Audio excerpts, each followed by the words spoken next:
My cousin and I were out hunting together one day in the woods. We hadn't gotten so much as a glimpse of deer or anything else worth shooting for that matter. The woods were quiet, and our hopes of bagging something that day were starting to fade.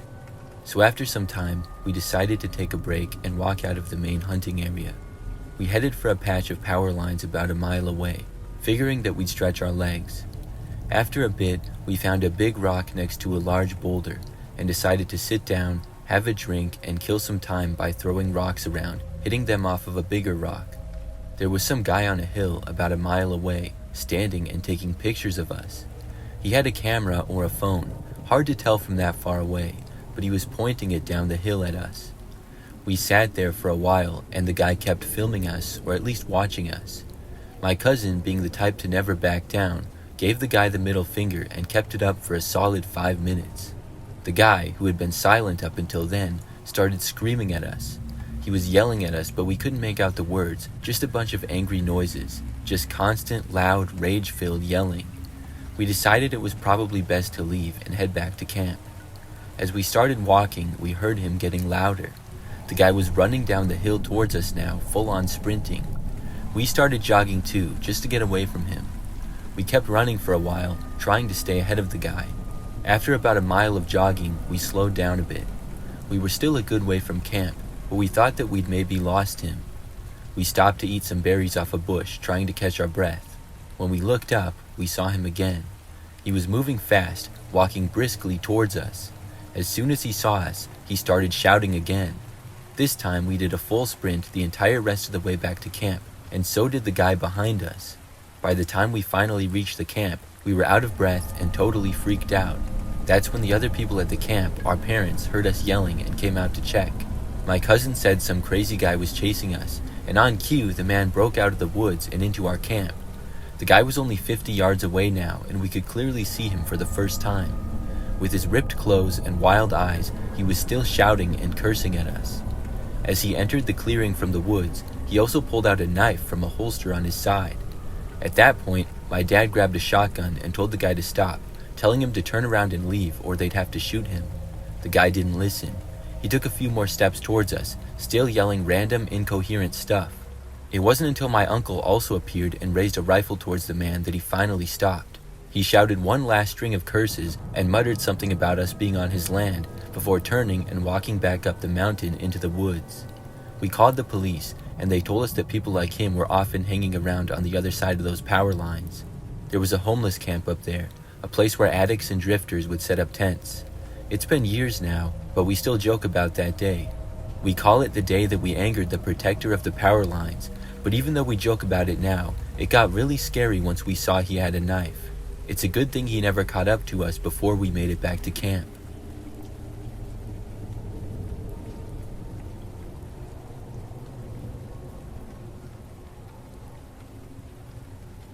This happened when I was about 10 or 11, camping with my mom near a river in the woods. It was just the two of us out there, no one else around. The nearest farmhouse was a couple of miles away, but we were mostly alone. We had the tent set up and a small campfire going, when a little before dark, this man arrived to our site. The area we were in was open to anyone wanting to camp, so it wasn't strange to see somebody else, but he had no gear with him at all.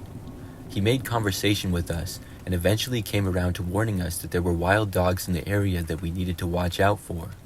My mom and I were slightly uncomfortable because he didn't leave and said that he would stay at the campsite a while to protect us from the wild dogs.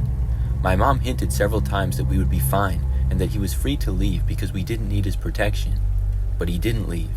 He stayed a long time, but there wasn't much we could do because it was a public campsite.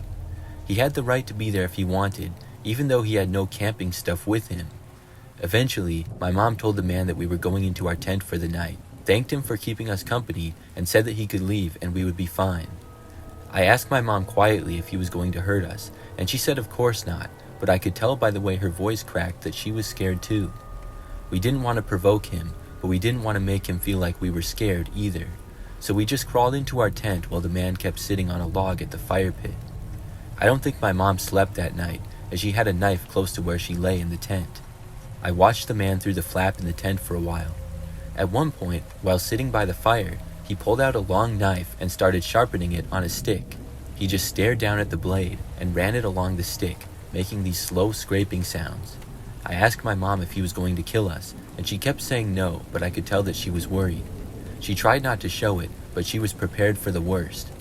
I eventually fell asleep, but woke up a lot to see my mom was still awake, lying there and listening to the scraping sound of the knife on the stick. By morning, the guy was gone. I wasn't sure how long he had stayed or when he left. After packing up our gear, we stopped by the nearest farmhouse to tell somebody about the strange man. At the farmhouse, the old man there listened to our story, then kind of chuckled and said, "Oh, that's just Ivan. He means well, just doesn't know how to mind his own business." Apparently, he lived on a farm nearby, and the old man promised us that he'd have another word with his neighbor, reminding him not to be so rude and strange. A few years later, after our camping trip where we had met Ivan, I saw something disturbing. I was watching the news, and a man had been arrested who was a suspect in several missing person cases. They showed his photo on TV, and even though it had been a few years ago, I instantly noticed it was the guy who had been with us at the campsite. His name was Ivan Milat, a serial killer who had been picking up hitchhikers along the highways and killing them, and burying their bodies in the woods right across the river from where we had camped. I can't even describe the way I felt when I realized it. The guy who had been lurking outside our tent, sharpening a knife, talking about wild dogs, had been a serial killer. We had come so close to him, and I had no idea at the time. I don't think I'll ever forget that night and how lucky we were, but it still haunts me.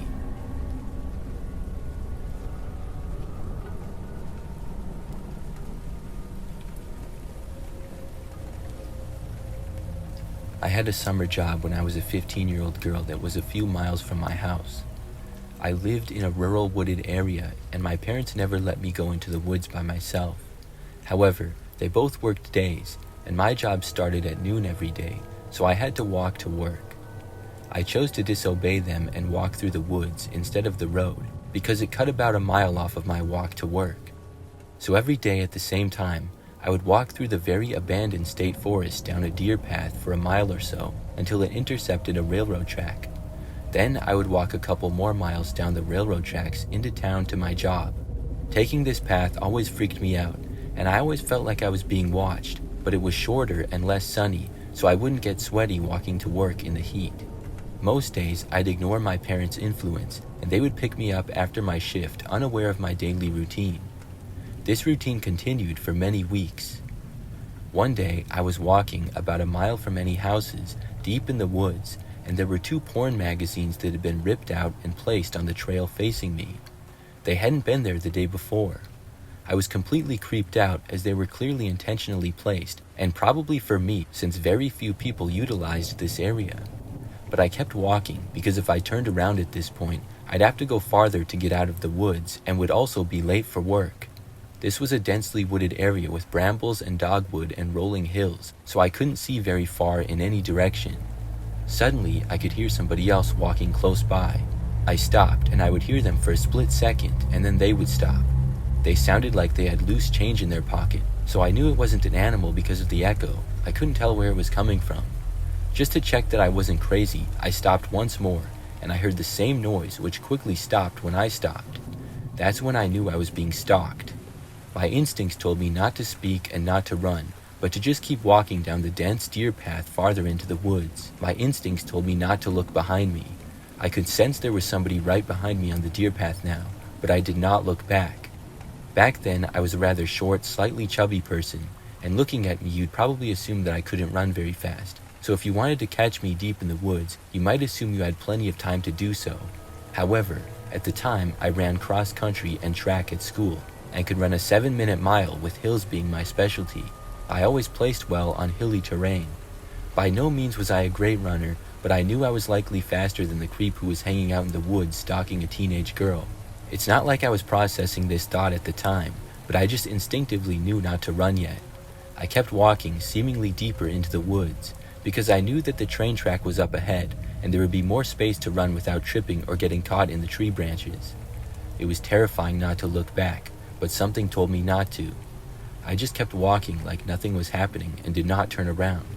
I could feel somebody maybe 20 feet behind me at this point following me for a good 1/8 of a mile. As soon as I got near the train tracks, I ran. I kept running, and I ran on all fours up the last hill before the tracks, gripping onto weeds to pull myself up faster, and then sprinted along the tracks as fast as my lungs and legs could carry me. I heard and saw branches snapping below me in the woods, but now I was out in the sun, and the woods were dark, so I couldn't see what was behind the branches. I just kept sprinting. I never saw the person, but I knew their intentions were awful. I never cut through the woods again, and I didn't mention what happened to my parents because I was scared of being grounded.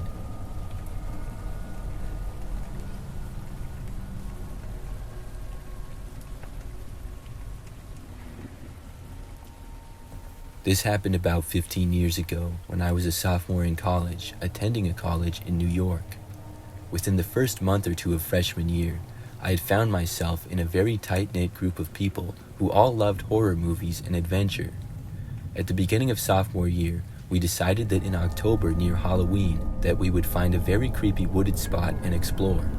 We did some research and found that there was a particularly isolated area about 30 minutes away, infamous for paranormal sightings. The 7 of us split into 2 different cars and headed out for the wooded area. We turned off a busy main road, flooded with strip malls and restaurants, before immediately being greeted by complete darkness.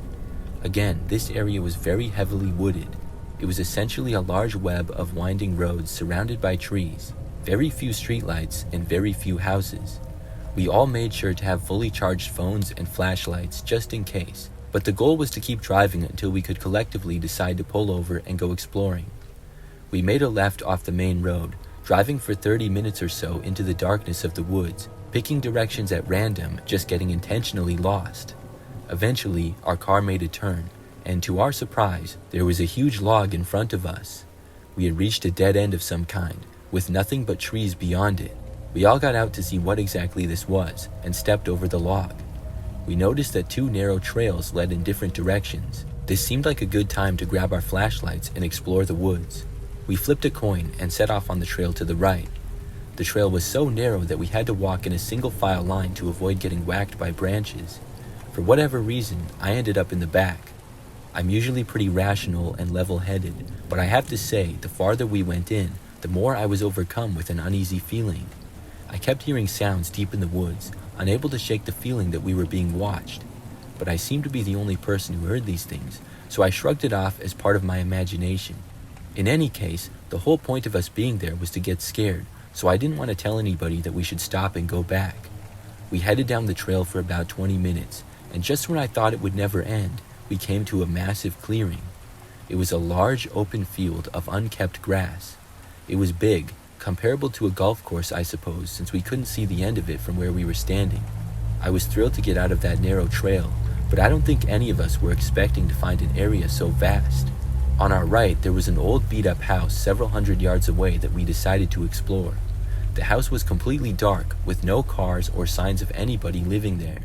We walked over and shined our flashlights at it, and sure enough, the windows and doors were all boarded up. I managed to peer between the boards to one of the windows, and what I could see was an old white couch covered in plastic, but an otherwise empty room. Whoever used to live there was long gone. Because there was no way into the house, and because we all felt sufficiently creeped out by it, we decided to walk closer to the trail we had come in from and have a seat in the field and rest. Before we all sat down, however, one of my friends began panicking and pointing out into the field back towards the house. We all turned around to look, and in the field across from us, we could see a tall and lanky figure in the moonlight who appeared to be dancing. The moon was so bright and the woods so dark, it took a second for us to really understand what we were looking at. It was a figure of someone or something dancing as it moved closer to the house we had just been at. What happened next sent shockwaves through all of us. Whoever it was, they stopped dancing, looked in our direction, and then started charging straight at us. Without even thinking, we all freaked out and ran back to the trail. While the walk into the woods took about 20 minutes on the way in, we made it back to our cars, hopped in, and drove away in only about 5 minutes. That experience is always in the back of my mind, and I'm pretty sure it always will be. Here's the thing that still resonates with me about that night. Whoever that was, they were dancing maniacally in the woods at 1 in the morning, and then ran directly at a group of young adults not at all fazed by the fact that they were severely outnumbered. I still wonder if they knew who we were from the second we parked, and if the sound that I kept hearing while walking on the trail was that figure. Whatever the case may be, If it was a real person or something paranormal, it was downright scary, giving us more of an adventure than I think we had hoped for.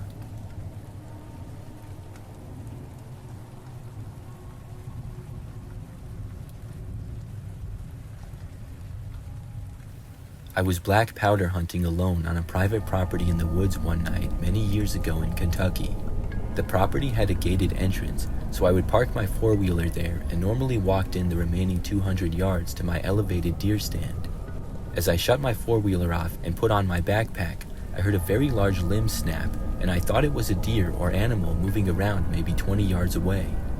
I didn't think much about it, gathered my gun and hunting stuff, and started walking down the trail. My flashlight was off due to having good enough light from the moon to see where I was walking, and also because I knew where I was going. As I walked in the dark, I quickly realized something was paralleling my every step inside the woods. I walked and stopped, and it would do the same. By the time I realized it, it was too late to go back to the four-wheeler, so I picked up my pace and made a beeline for my deer stand. When I got within 10 yards of the stand, I heard another large limb snap really close to me on my left. I stopped, turned my flashlight on, and shined it in that direction. I saw two glowing green eyes about 10 inches apart, so instinctively, I raised my rifle and stomped my foot to try to scare it away. Not really sure what I was seeing, it just blinked its eyes once and never moved. I could not make out any details, just that it may have been crouched down due to the proximity of the eyes to the ground. Whatever this was, it seemed like a predatory animal, and I realized in that instant the best thing to do was to bolt up my ladder and to get in the stand as quickly as possible. It was no more than 8 steps away, and if I shot at it, I would have been blinded by the muzzle flash and it might attack if I missed in the dark. I basically just said a prayer and managed to make it up my deer stand without being attacked. The rest of the night, as I waited in the stand for daybreak, it circled my stand just out of range of my flashlight, and right before daybreak, I heard it go into the woods where it had followed me from. I waited up in my stand for a good chunk of the morning still, and then quickly made my way back to my four-wheeler. Right before I fired up the engine, I heard another branch or limb snap loudly. I left the area and went back home, cutting the week-long hunt short, and didn't return until the following spring. I've never hunted the same way again since, and rarely go out after dark on foot. I also sold that property the next spring. I was just so scared of whatever was hunting me out there.